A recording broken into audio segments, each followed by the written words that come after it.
ANM ನ್ಯೂಸ್ಗೆ ಸ್ವಾಗತ.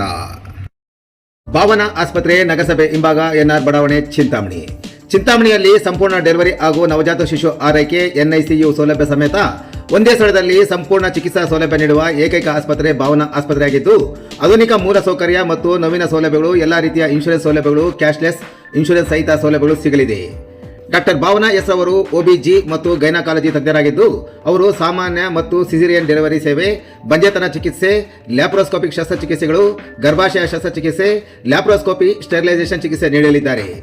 ಇನ್ನು ಡಾಕ್ಟರ್ ಅಭಿನಯ್ ಆರ್ ಅವರು ಮಕ್ಕಳ ತಜ್ಞರಾಗಿದ್ದು, ಅವರು ಮಕ್ಕಳ ಆರೋಗ್ಯ ಸೇವೆಗಳು, ಲಸಿಕೆಗಳು, ಮಕ್ಕಳ ಐಪಿಡಿ, ಎನ್ಐಸಿಯು ಮತ್ತು ಐಸಿಯು ಸೇವೆ ನೀಡಲಿದ್ದಾರೆ.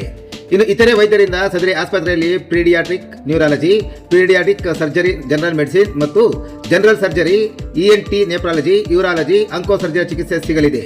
ಇನ್ನು ಹೆಚ್ಚಿನ ವಿವರಗಳಿಗೆ ಸಂಪರ್ಕಿಸಿ ಭಾವನಾ ಆಸ್ಪತ್ರೆ, ನಗರಸಭೆ ಹಿಂಭಾಗ, ಎನ್ಆರ್ ಬಡಾವಣೆ, ಚಿಂತಾಮಣಿ.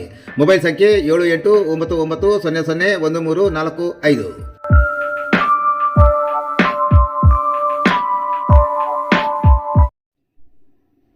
ಮುಂದೆ ಸಾಗುತ್ತಿದ್ದ ಆಟೋಗೆ ಕಾರು ಡಿಕ್ಕಿ, ಮಹಿಳೆ ಸ್ಥಳದಲ್ಲೇ ಸಾವು, ಇಬ್ಬರಿಗೆ ಗಾಯ. ಚಿಂತಾಮಣಿ ಮದನಪಲ್ಲಿ ರಸ್ತೆಯ ಗೋಪಲ್ಲಿ ಗ್ರಾಮದ ಗೇಟ್ ಸಮೀಪ ಶನಿವಾರ ಸಂಭವಿಸಿದ ಭೀಕರ ರಸ್ತೆ ಅಪಘಾತದಲ್ಲಿ ಮಹಿಳೆಯೊಬ್ಬರು ಸ್ಥಳದಲ್ಲೇ ಮೃತಪಟ್ಟಿದ್ದು, ಇಬ್ಬರು ಗಾಯಗೊಂಡಿರುವ ಘಟನೆ ಭಾನುವಾರ ನಡೆದಿದೆ. ಮದನಪಲ್ಲಿಯಿಂದ ಬೆಂಗಳೂರಿನತ್ತ ತೆರಳುತ್ತಿದ್ದ ಕಾರು ಮುಂದೆ ಸಾಗುತ್ತಿದ್ದ ಆಟೋಗೆ ಡಿಕ್ಕಿ ಹೊಡೆದ ಪರಿಣಾಮ ಈ ದುರ್ಘಟನೆ ಸಂಭವಿಸಿದೆ.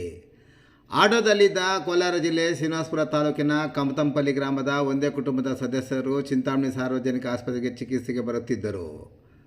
ಅಪಘಾತದಲ್ಲಿ 70 ವರ್ಷದ ಮುನಿಯಮ್ಮರವರು ಸ್ಥಳದಲ್ಲಿ ಮೃತಪಟ್ಟಿದ್ದರೆ, ಆಟೋ ಚಾಲಕ 35 ವರ್ಷದ ಗಿರೀಶ್ ಬಿವಿ ಹಾಗೂ 45 ವರ್ಷದ ಮುನಿ ನರಸಿಂಹಪ್ಪ ಎಂದು ಗುರುತಿಸಲಾಗಿದೆ.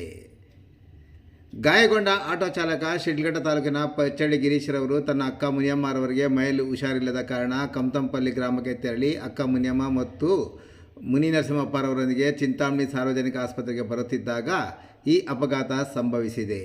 ಇನ್ನು ಅಪಘಾತದಲ್ಲಿ ಗಾಯಗೊಂಡ ಇಬ್ಬರನ್ನು ದಾಖಲಿಸಿ ಪ್ರಥಮ ಚಿಕಿತ್ಸೆ ನೀಡಿದ ನಂತರ ಹೆಚ್ಚಿನ ಚಿಕಿತ್ಸೆಗೆ ಚಿಕ್ಕಬಳ್ಳಾಪುರ ಜಿಲ್ಲಾ ಆಸ್ಪತ್ರೆಗೆ ರವಾನಿಸಲಾಗಿದೆ. ಇನ್ನು ಅಪಘಾತದಲ್ಲಿ ಕಾರಿನ ಮುಂಭಾಗ ಜಖಮಾದರೆ ಕಾರಿನ ಚಾಲಕ ಅಪಾಯದಿಂದ ಪಾರಾಗಿದ್ದಾರೆ. ಇನ್ನು ಆಟೋ ಸಂಪೂರ್ಣವಾಗಿ ಜಖಂಗೊಂಡಿದೆ. ಗಾಯಾಳುಗಳು ನೀಡಿದ ಹೇಳಿಕೆಯ ಮೇರೆಗೆ ಕೆಂಚಾರಹಳ್ಳಿ ಠಾಣೆಯಲ್ಲಿ ಪ್ರಕರಣ ದಾಖಲಾಗಿದ್ದು, ಪೊಲೀಸರು ತನಿಖೆ ಕೈಗೊಂಡಿದ್ದಾರೆ. ನಮ್ಮ ಹೆಸರು ಗಿರೀಶ, ನಮ್ಮದು ಬಚ್ಚಳ್ಳಿ. ನಮ್ಮ ಅಕ್ಕ ಊರಿಗೆ ಬರ್ತಾಯಿದ್ವಿ. ನಮ್ಮ ಅಕ್ಕ ಚೆನ್ನಾಗಿರಲಿಲ್ಲ. ನಮ್ಮ ಅವ್ವನ ಕರ್ಕೊಂಡು ಬರ್ತಾಯಿದ್ವಿ. ಅವ್ರ ಹಿಂದೆಯಿಂದ ಕಾರ್ ಬಂದು, ನಾನು ಲೆಫ್ಟಲ್ಲೇ ನನಗೆ ಇದರಲ್ಲಿ ಬರ್ತಾಯಿದ್ದೆ. ಅವರು ಹಿಂದೆಯಿಂದ ಬಂದು ಗುದ್ದುಬಿಟ್ಟಿದ್ದಾರೆ. ನೀವೇನು ಆಟೋ ಓಡಿಸ್ತಾ ಇದ್ರಾ? ಹ್ಞೂ ಸರ್, ನಾನು ಆಟೋ ಓಡಿಸ್ತಾ ಇದ್ದೆ. ಹಿಂದೆ ಯಾರ್ಯಾರಿದ್ರು ಸರ್? ನಮ್ಮ ಮಾವ, ಅವರಮ್ಮ ಸರ್, ಅವರಿದ್ರು. ಅವ್ರೇನಾಗಿದೆ? ಅವ್ರಿಗೇನಾಗಿದೆ? ಅವರು ದತ್ತಾಗಿಬಿಟ್ಟಿದ್ದಾರೆ ಅಮ್ಮ. ನಮ್ಮ ಅಮ್ಮ ಅವರಮ್ಮ. ನಮ್ಮ ಮಾವನಿಗೆ ತಲೆ, ಸೊಂಟ ಎಲ್ಲ ಏಟಾಗಿದೆ ಸರ್. ಈಗ ಯಾರು ತಪ್ಪು? ಯಾರ್ದು ತಪ್ಪು? ಕಾರವ್ರದ್ದೆ ಸರ್. ಕಾರವ್ ನಿಧಾನ ಏನು ಸರ್? ಕಾರವರು ಅವ್ರೂರವರೆಲ್ಲ ಅದೆಲ್ಲ ಬಿದ್ದೋಗ ಪಟ್ಟಿಗೆ ವಂಕೆಯಲ್ಲಿ ಅವರೆಲ್ಲ ಕಳಿಸ್ಬಿಟ್ರು ಸರ್. ಬೇರೆ ಕಾರಲ್ಲಿ ಕಳಿಸ್ಬಿಟ್ಟಿದ್ದಾರೆ ಅವರು. ನಿಮ್ಗೇನಾಗಿದೆ ಈಗ? ಸರ್, ನಮಗೆ ಕಾಲು ಮುರಿದೋಗೈತೆ, ಸೊಂಟ ಸ್ವಲ್ಪ ಏಟಾಗೈತೆ, ಎದೆನೂ ಇದು ಸ್ವಲ್ಪ ಏಟಾಗೈತೆ ಸರ್. ನಿಮಗೆ ತಲೆಗೆ ಏಟಾಗಿದೆಯಾ?